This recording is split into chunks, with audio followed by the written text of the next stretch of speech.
بسم اللہ الرحمن الرحیم۔ آج ہم اردو زبان کی 5ویں کتاب کے 5ویں سبق کو شروع کر رہے ہیں۔ تو سبق نمبر 5، حکیم ایسپ کا بیان۔ ایسپ اس طرز تعلیم کا موجد گنا جاتا ہے جس کو وہ قصے کہانیوں کے ذریعے سے عمل میں لاتا تھا۔ اس نے ایسی دلچسپ اور نصیحت آمیز کہانیاں بنائیں جو ہر طبیعت کے موافق اور ہر دل کے مناسب ہیں۔ اس نے حیوانات مطلق کو ناطق اور نباتات اور جمادات کو ذی روح فرض کر کے ان کی زبان سے مطلب ادا کیا ہے۔ ایک ساتھی نے کمنٹ کر کے یہ بھی کہا ہے کہ سبق میں جو نیچے چھوٹے چھوٹے لفظ آتے ہیں ان کو بھی بتا دیا کرو۔ تو سب سے پہلے ہم یہ بتاتے ہیں کہ چھوٹے چھوٹے لفظ سبق میں آئے ہوئے الفاظ کے میننگ ہیں۔ تو بہرحال یہ جو 5واں سبق ہے اس میں سب سے پہلا لفظ آ رہا ہے طرز تعلیم۔ تو ہم یہیں سے شروع فرما لیتے ہیں۔ طرز تعلیم، پڑھانے کا ڈھنگ، موجد ایجاد کرنے والا، بانی نصیحت آمیز، نیک صلاح و مشورے پر مشتمل۔ حیوانات مطلق، اس کے میننگ دے رکھے ہیں انسان کے علاوہ تمام جاندار مخلوق۔ ناطق، اس کے میننگ ہیں انسان، بولنے اور سمجھنے والا، 2 میننگ ہیں۔ نباتات، اس کے میننگ بھی 2 ہیں، پودے، سبزیاں۔ جمادات، اس کا معنی ہے بے جان چیزیں۔ ذی روح، جاندار، مطلب ادا کرنا، مقصود و منشا سمجھنا۔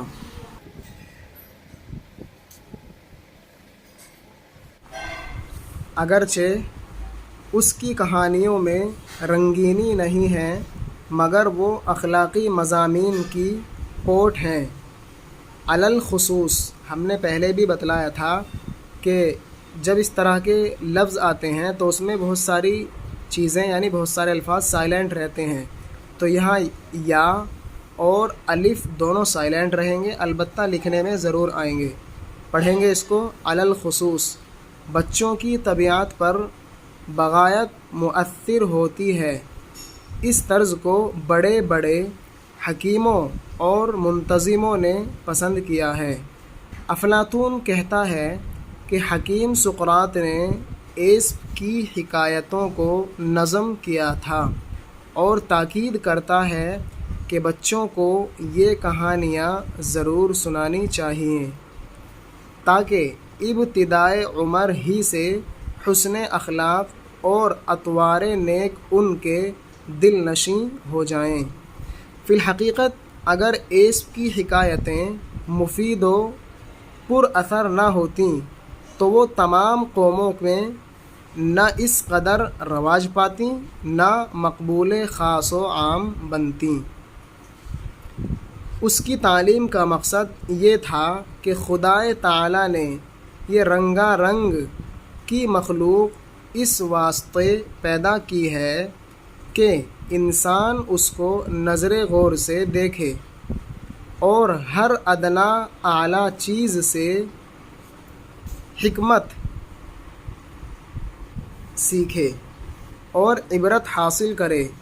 جن سے حیوان میں جو مختلف خواہشیں اور گوناگون عادتیں نظر آتی ہیں وہ انسان کو نیکی و بدی میں تمیز کرنے کی ہدایت کرتی ہیں۔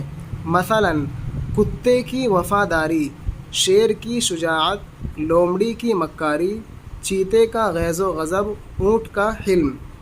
ہم میننگ یہی ساتھ ساتھ بتاتے ہوئے چلتے ہیں۔ رنگینی، اس کے میننگ ہے یعنی معنی ہے خوش مزاجی، چلبلا پن۔ اخلاقی مضامین، اس کے معنی ہے اصلاح و تربیت پر مشتمل باتیں۔ پوٹ، اس کے معنی ہیں گٹھری، بنڈل۔ یہ 2 میننگ دے رکھے ہیں۔ بغایت، بہت زیادہ۔ حکیم، اس کے میننگ ہے دانش مند، سمجھدار۔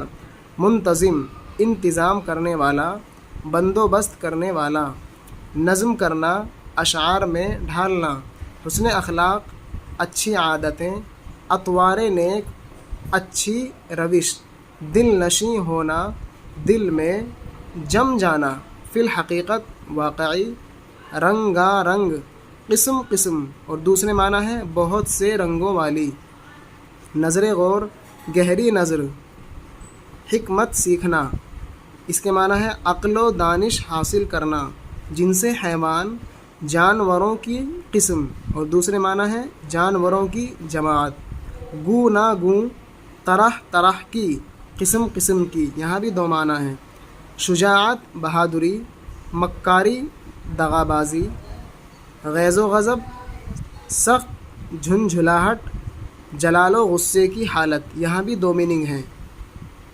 حلم تحمل و برداشت، بردباری نرمی۔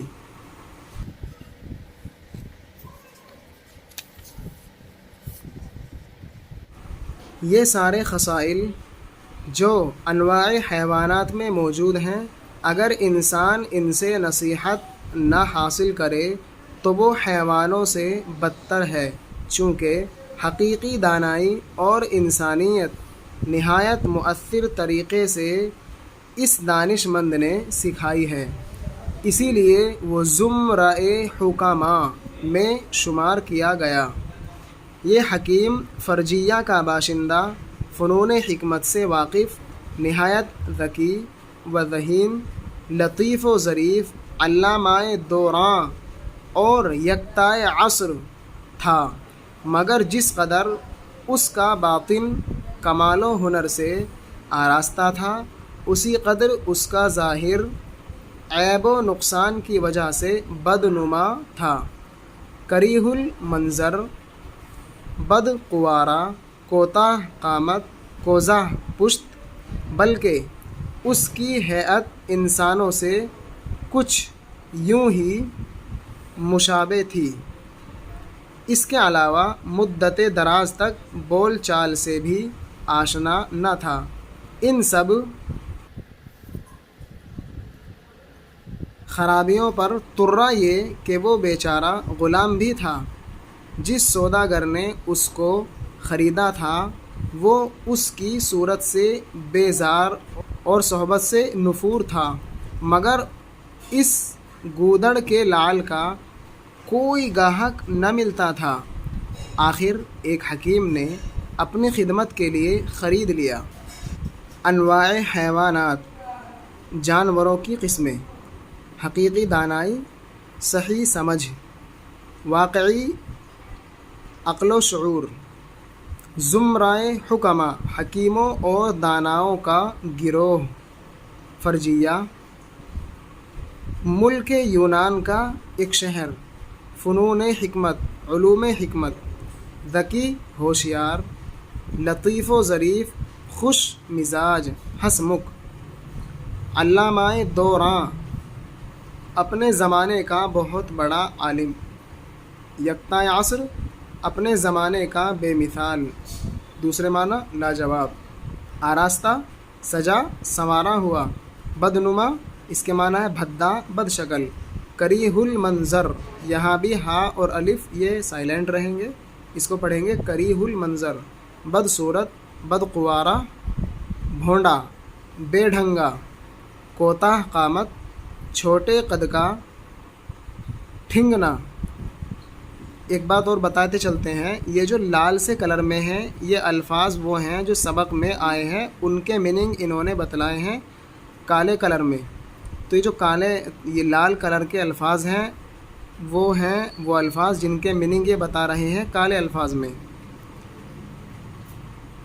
یوں ہی مشابہ، برائے نام ملتا جلتا، تھوڑا بہت، آشنا، واقف، جاننے والا، آگاہ، ترا، اضافہ، مزید، زیادتی، بیزار، ناخوش، نفور، نفرت کرنے والا۔ گودڑ کا لعل، وہ صاحب کمال جس کا اصلی حال معلوم نہ ہو، چھپا رستم۔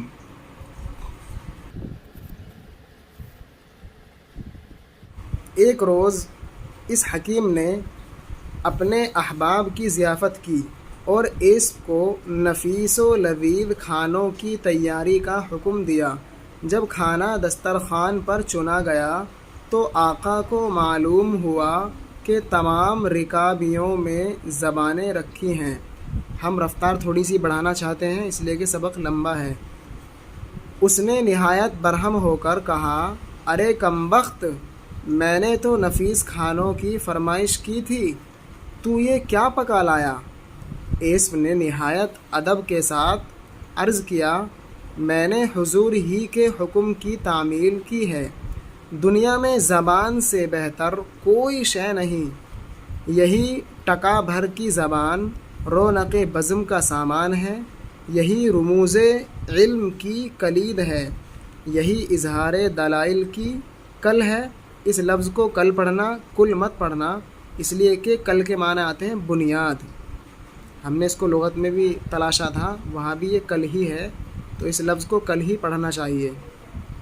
اسی سے بستیوں کی آبادی عمل میں آتی ہے، اسی سے حکومتیں قائم ہوتی ہیں، اسی کی بدولت درس و تدریس کا سلسلہ جاری ہے، اسی کے وسیلے سے وعظ و پند کا دروازہ کھلا ہے، اسی کے ذریعے سے خدا کی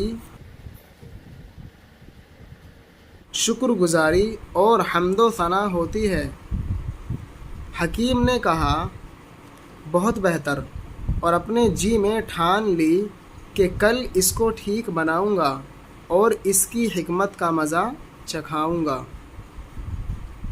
اگلے دن پھر انہی دوستوں کی دعوت کی اور حکم دیا کہ آج برے سے برا کھانا پکاؤ۔ ایسپ نے کھانے کے وقت پھر وہی زبانیں لا رکھیں اور عرض کیا کہ جناب عالی، دنیا میں کوئی چیز زبان سے بدتر نہیں۔ یہی 2 انگشت کی زباں،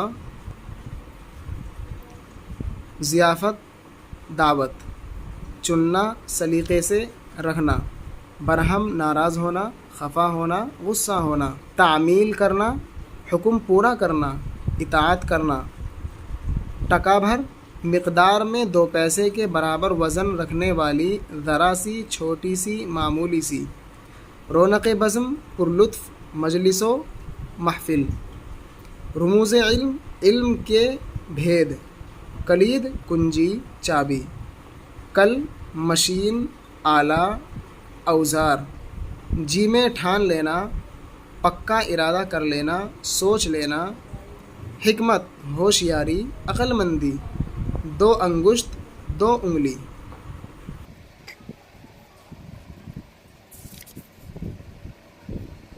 جنگ و جدل کا سامان، نزاع و تفرقہ کا نشان، عناد و فساد کی بنیاد، کذب و افتراء کا آلہ، فحش بکنے کا ذریعہ، فضول گوئی کا وسیلہ اور اظہار حماقت کا سبب ہے۔ یہی بس کی گانٹھ، اکثر خرابیوں کی جڑ اور بہت سے گناہوں کی اصل ہے۔ یہ معقول تقریر اور جواب با صواب سن کر حکیم خاموش ہو رہا اور سمجھ گیا کہ نکتہ سنجی اور زیرکی اسی شخص کا حصہ ہے۔ رفتہ رفتہ ایسپ کی فہم و فراست کی شہرت بادشاہ وقت کے کانوں تک پہنچی۔ اس نے نہایت اشتیاق سے طلب کیا، مگر جب لقائے شریف کو ملاحظہ کیا تو اس کی طبیعت از حد منغص ہوئی اور ساری خوبیاں اور اوصاف جو سنے تھے اس کے دل سے محو ہو گئے۔ مگر حسن باطن کب چھپا رہتا ہے، آخر جلوہ گر ہوا۔ اس وقت بادشاہ نے ایسپ کا یہ مقولہ یاد کیا، ساغر زریں ہو یا مٹی کا ہو ایک ٹھیکرا، ساغر زریں ہو یا مٹی کا ہو ایک ٹھیکرا، تو نظر کر اس پہ جو کچھ اس کے اندر ہو بھرا۔ جنگ و جدل، لڑائی جھگڑا، نزاع و تفرقہ، تکرار و نا اتفاقی، عناد و فساد، دشمنی، اور تباہی بربادی، کذب و افطرا، جھوٹ اور بہتان، فحش بکنا، بے حیائی کی باتیں بولنا، فضول گوئی، بے فائدہ گفتگو، بکواس، بس کی گانٹھ، بس زہر، گانٹھ پڑیا، گٹھڑی، بس کی گانٹھ زہر کی پڑیا، مراد فسادی، شریر، فتنہ انگیز، معقول تقریر، سمجھ میں آنے والی گفتگو، جواب باصواب، درست جواب، نکتہ سنجی، خوش گفتاری، خوش بیانی، فصاحت، زیرکی، عقل مندی، تیز فہمی، فہم و فراست، عقل و سمجھ، اشتیاق، بہت شوق، بڑی آرزو، لقائے شریف، اچھا اور بھلا چہرہ۔ یہاں طنزاً استعمال کیا گیا ہے، یعنی یہ سمجھا رہے ہیں کہ جہاں یہ لفظ سبق میں آیا ہے لقائے شریف، وہ بطور طنز استعمال ہوا ہے۔ ملاحظہ کرنا، معائنہ کرنا، دیکھنا، از حد بہت زیادہ، منغص رنجیدہ، دکھی، محو ہونا، مٹ جانا، حسن باطن، اندرونی خوبی، پوشیدہ کمال، مقولہ، کہاوت، ساغر زریں، سونے کا پیالہ۔